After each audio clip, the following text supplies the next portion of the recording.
Hello, freak bitches. What's the effect on my mind of looking at my Twitter @mentions? Well, I wondered that when you were asking people what kind of questions we should ask on this podcast. Yeah, sometimes it's incredibly useful. But I was thinking, what are you doing? Yeah. You're opening yourself up to the green frogs. Yeah.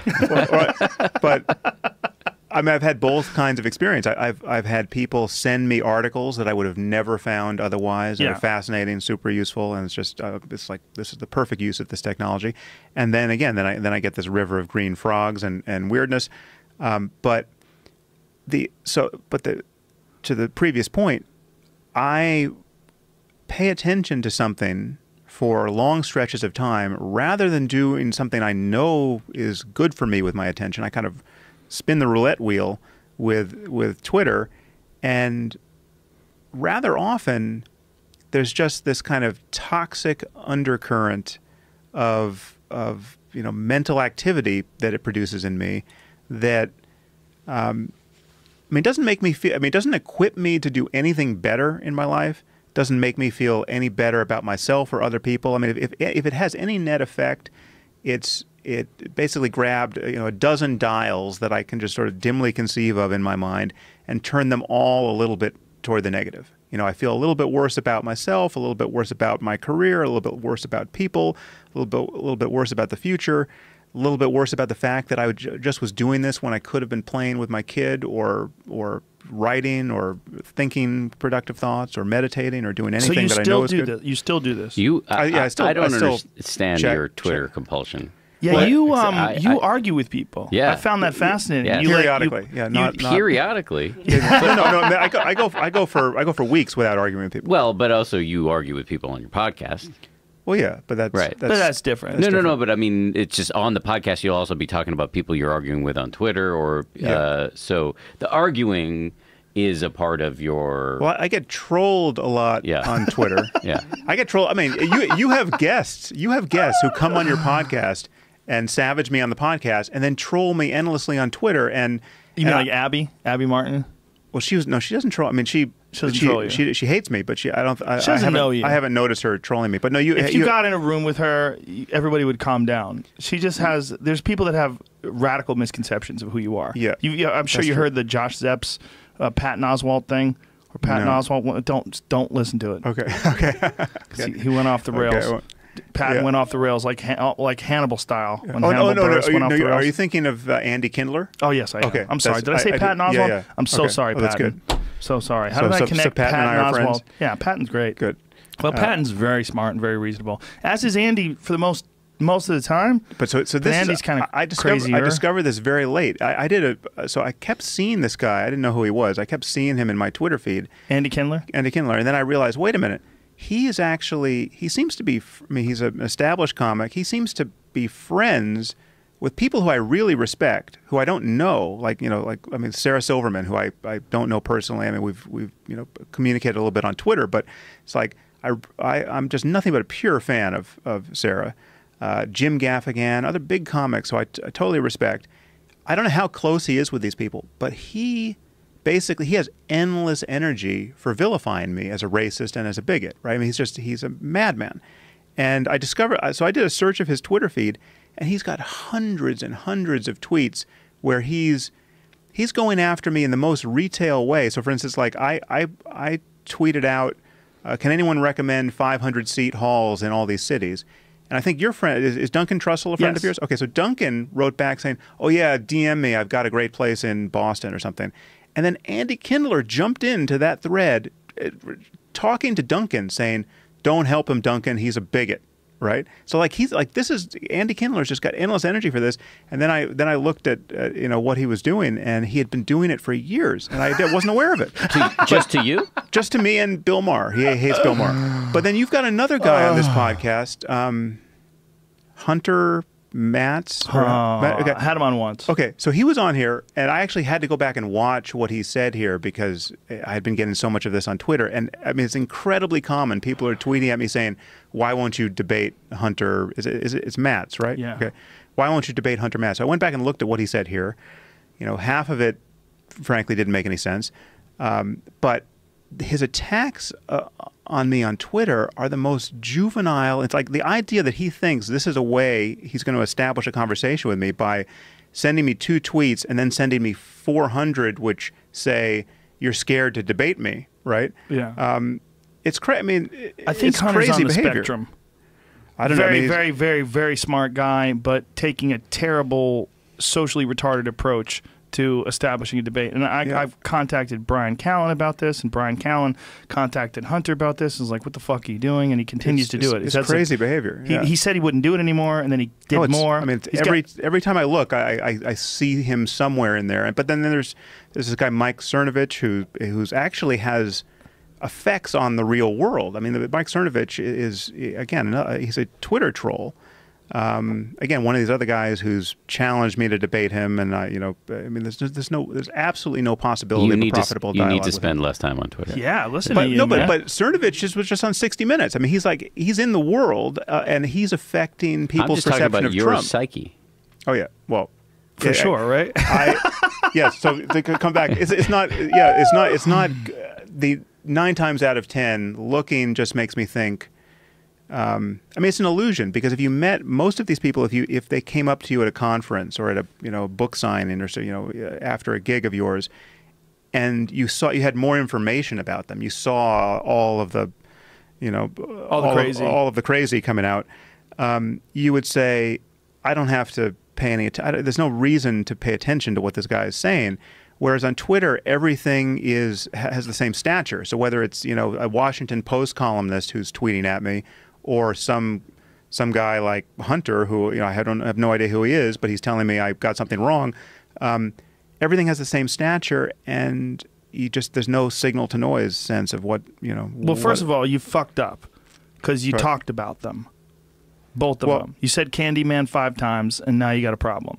You talked about him right now on this podcast. Well, this is the first time I've ever mentioned the guy. Well, but I should have talked to you before this. I'm bringing it to you because you created it. I mean, it was his podcast with you that kicked this whole thing off. I certainly didn't think that Hunter was going to do that, and I know for a fact that Hunter's actually a fan of yours. I think what Hunter's trying to do. He's got a strange way of showing it. I don't think it's a smart way. I think what he's trying to do, and he when I was trying to hold his feet to the fire and get some sort of a logical definition of what you do wrong, he really didn't have anything. Yeah, but he thinks he does, and he. But did he? When I talked to him about it, no.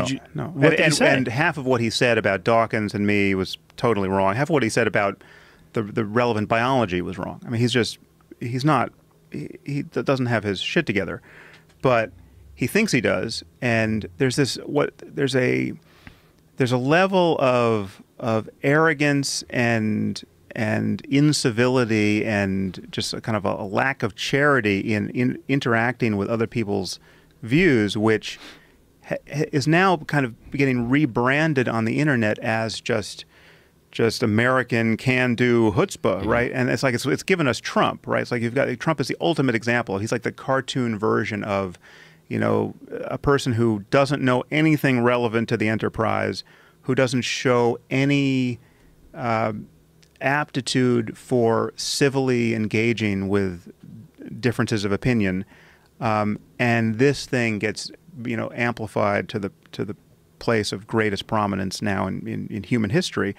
Everyone's on social media, or many people on social media, are playing this same game, and I mean, Cernovich is another just malignant example of this, where you have someone who's got a fairly large following. I mean, it's not as big as yours, but it's a very engaged following. I mean, this whole Trump phenomenon has shown me that a small percentage of one's audience can have like 100 times the energy of the rest of your audience. Like whenever I went against Trump on my podcast, this is still the case, the level of pain it causes in the sort of the feedback space is completely out of proportion to the numbers of people who are on that side of the argument, and it's incredibly energized. But it's just this weird style of self-promotion where all you do is that you brag about yourself, you say you're the best, you're someone who has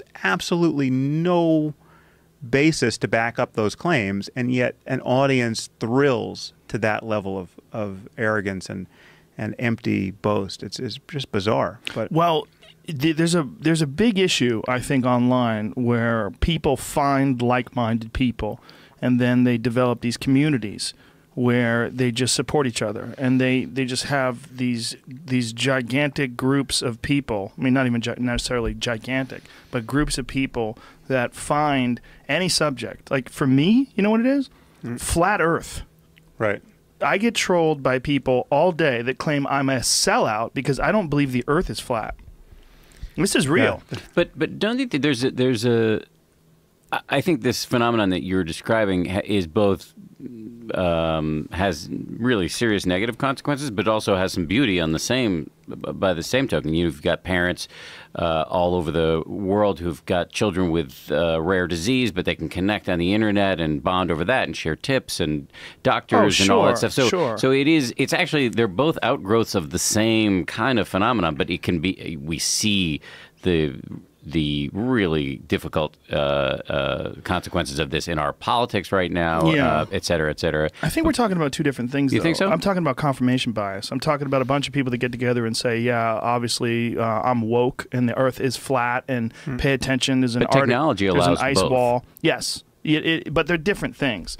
The groups of people that will find, communities where maybe your child has autism and there's some sort of an issue that can be mitigated with diet, and parents have had, some success with that, and they could, give you some enlightening information, and you can communicate with each other, and that's nice. It's beautiful. Some of the hashtags that people use that they find search through, it's great. But these little communities that you bond, they're not. Those ideas, there's no confirmation bias in those ideas, but there's confirmation bias in the idea that Trump is the man. There's confirmation bias in the idea that the Earth is flat. And if you just huddle in those little communities and just bark the same noises that everybody else barks, there's some sort of sense of community in that too. Yes, absolutely. And people love that. They love being a part of a fucking team, even if it's a stupid team of green frogs. And you don't have to listen to other people's views, and you get deeply, deeply entrenched. I think we're seeing this all through our politics and media right now. Well, you also see when you go to those people's pages, which I do often. I don't engage with people in a negative way online very often, very, very rarely. Now, do you not look at your ad mentions, or I do a little bit, but you know what, man? I just like to just go on about my day. Yeah, I've found that the negative consequences that you're discussing. It's rare that I go down the rabbit hole and I go for days without looking at ad mentions. I mean, it's more that if I publish something, if I ask for feedback, I want to see the feedback. It's not necessarily that there's anything wrong. I mean, just as your friend, I feel like there's nothing wrong with. I look at my ad mentions, but you function in a very different space. I mean, you're not pushing controversial stuff out there. No, definitely not. Definitely not. So I agree. I stay offline. I'm sorry, go ahead. No, I was just more worried about, again, health. Back to your psyche. Like, it feels like you need a little bit of a middle ground. Yeah. I stay offline after UFCs, for the most part. That's when I get the most crazy people, especially if there's any sort of a controversial decision. But are they criticizing you for something you said? Yeah, they get fucking mad at my commentary. They'll just disagree with who I thought won, and then they're so fucking vicious about it. I'm just like, just yell in your own space. So you don't want to see any of that. There's too many people. You're dealing with millions and millions of people, and who knows how many of them are rational. Yeah. What you're dealing with, there's a bit that I had on one of my specials where I was talking about the number of people that are stupid in the world. Like, if you get a room full of 100 people, the idea that one person isn't a complete fucking idiot, of course. Well, you're being very charitable. Right, I'm being charitable. More than one, But if you do that, we're talking about 300 million people in the United States plus. That's 3 million fucking idiots. Yeah. So if you have 3 million fucking idiots and all your ad mentions, if you look at your ad mentions and 3 million comments are saying you're a fucking moron, and just too many people. The numbers they're not manageable. The numbers of human beings you interact with online are not manageable. So anytime anything gets negative or insulting, and I just check out. I just next. I don't pay attention because you can't. But if I fucked up, and I know I fucked up, I think one of the most important things that I do is I admit that I fucked up. And I talk about it, and I apologize, and I say, look, I'm flawed, I'm human, I made a mistake. Sorry. And then just step away. Like, let the fucking chaos ensue in the comments. Let all the people call you a shill and a whatever. Let all that happen, but don't let it in. Like, you're letting it in, and then you stew on it, and you have to bring up, Hunter and all these other people, and that's you're letting them way too deep. Perhaps I gave a false impression of how under my skin this has gotten. Just the fact that you talked about it at all, though, is too much. Well, no, but I think it's of huge consequence. I mean, I think it's given us Trump this way. Yes. This way, the fact that this style of communication is attractive to so many people. The fact that you can the bluff and bluster and empty boast and lies, without being caught in lies without consequence. Right. The fact that people never admit mistakes. I mean, what you just described, you do, and which I do. You make a mistake, you want to hear about it, you want to correct it as quickly as possible, right? That is the antithesis of what we're seeing now in this space. I mean, when has Trump admitted a mistake? But right? Isn't the difference being that neither you nor I have any desire to control anything? Like, I don't want to be the leader of anything. Well, no, but you want you want good ideas to win. Sure. Right? And you want the truth to win. You want the truth to propagate. You want facts to propagate. You want to be able to correct errors, whether they're your own or others, especially when they're consequential. And I think that we need a common ethic where lying has real consequences. I mean, so many people are trying to figure out what's the antidote to fake news. Well, one antidote is to be caught lying has to be devastating for your career, right? Like politically, journalistically, academically, as a public intellectual. I mean, to be caught in a whopping lie will require at minimum some serious atonement. And historically, it has been. Yeah, the case. absolutely. Tradition it still is in many spheres. We have slipped those rails just to a degree that I never thought possible. We're going light speed right into the woods. Yeah. I mean, we're talking about people have figured out how to use dishonesty as extra fuel. I mean, it's like the nitrous oxide boost in those hacky cars, right? It's like we can use this stuff, right? And the way you behave when you get caught, which is to say, just go fuck yourself, just redounds to your credibility among your tribe, right? Yeah. It's like, this guy is so powerful, he so fully doesn't give a shit what people think that he can catch him in a lie and just watch how he gets out of it. But that's what. So when I was bringing up these guys like Cernovich, I mean, this is.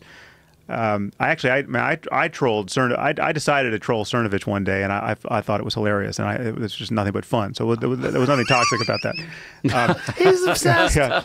But the thing that bothers me is that this has real political consequences, and Do you think that this is a time period where we're in this sort of adolescent stage of communication online, where you can get away with saying things that are dishonest, and that there might be some sort of a way to mitigate that in the future? There might be some. I don't think we should act like dishonesty and bluff and bluster, to use a phrase you used before, is somehow new to the human repertoire. I get that. The acceptance of it seems to be, though. I think we're in a period where that is true, and I think it is aided and abetted by technology and the social networks. I agree with your diagnosis on many levels. But I was having an interesting conversation with a guy that you introduced me to, Joseph Goldstein, who's a eminent meditation teacher, has become my meditation teacher, old friend of Sam's, and we were talking about the current political situation. He used a phrase that I like when I was asked him what he thought about it. He said, "I'm kind of slotting into geological time." And I think that actually makes some sense. Not to say that we shouldn't. What does that mean? Meaning that I'm just viewing it from I'm widening the lens to look at the broad scope of human history to see that, over time, we've got these ups and downs. He's getting to the top of the mountain near Denver with a big bucket of margaritas. That's exactly right. That's exactly right. They're slotting in. They're slotting in.